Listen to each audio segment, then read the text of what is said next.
Did you know that each year the U.S. Food and Drug Administration receives over 100,000 reports about a suspected medication error? Today's topic on Elder Law Learn is medication safety and what a nursing home resident or anyone else can do to avoid a dangerous medication error. Let's take a look.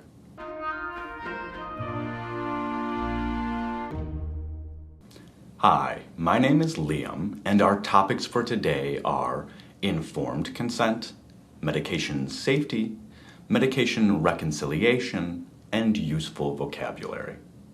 Informed consent is a phrase that describes every patient's right, including nursing home residents, to have information and to ask questions before receiving health care.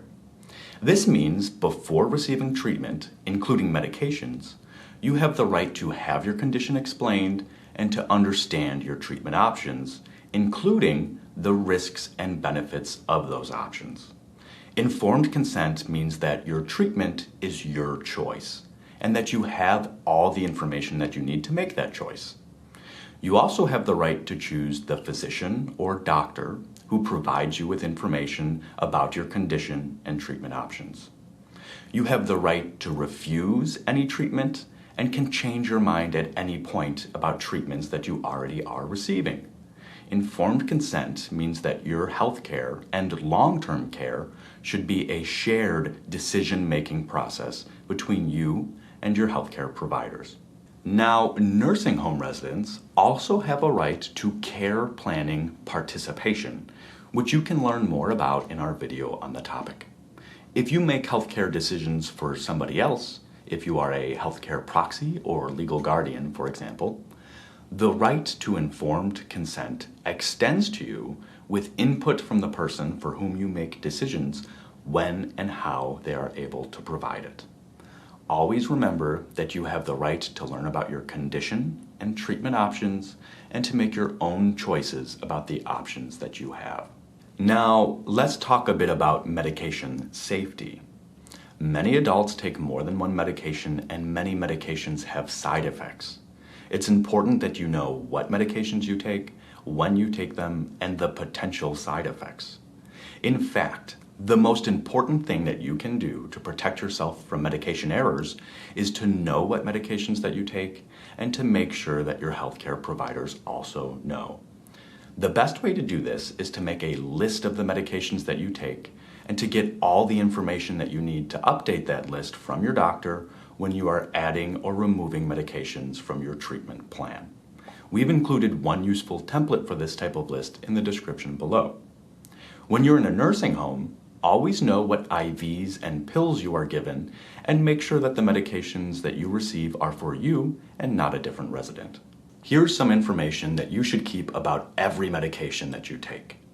The dose that you take, what to do if you miss a dose or take more than what's recommended, medications, food, drinks, or other activities that you should avoid because you take a medication, medications that you can't take due to allergies or past problems, brand and generic names, intended effects and possible side effects, what to do if you have side effects, and how each of your meds might interact with other medications. That's a lot of information to manage, but one strategy that might help is called medication reconciliation or agreement. This is when a patient or nursing home resident takes their own list of medication and compares it with the one that their healthcare provider has. If you think about it like an open notes quiz, you want your nursing home staff to have the best notes possible. This is the best way to catch medication errors before they cause harm and the best way to keep your healthcare providers informed.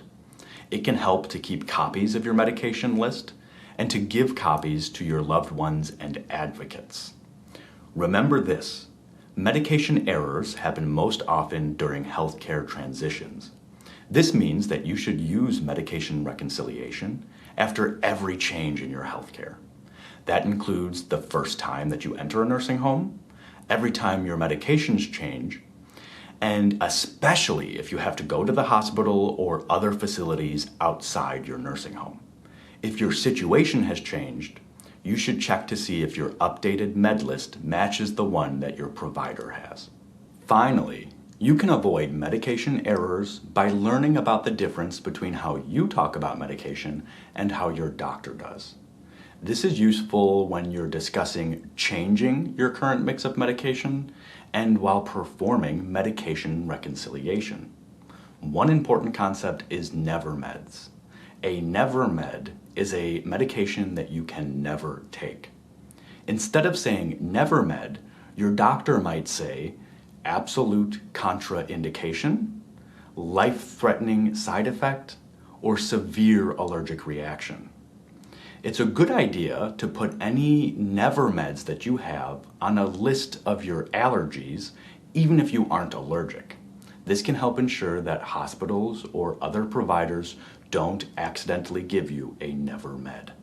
Be sure to update your other doctors and pharmacist if you have a new never med and any time that your medication list changes. What you might describe as side effects or things that you notice that happen when you take a certain medication, medical staff might describe as relative contraindications, previous intolerance, adverse reactions, or simply side effects. If you haven't taken a certain medication before, medical staff may say no known contraindications or no known intolerance or adverse drug reaction in the patient history. That's all for this week on Elder Law Learn. Thank you for watching and subscribe for future elder law updates and legal explainers. Next week, we'll be discussing resident and family councils in nursing homes. Remember, the best way to protect your rights is to know them.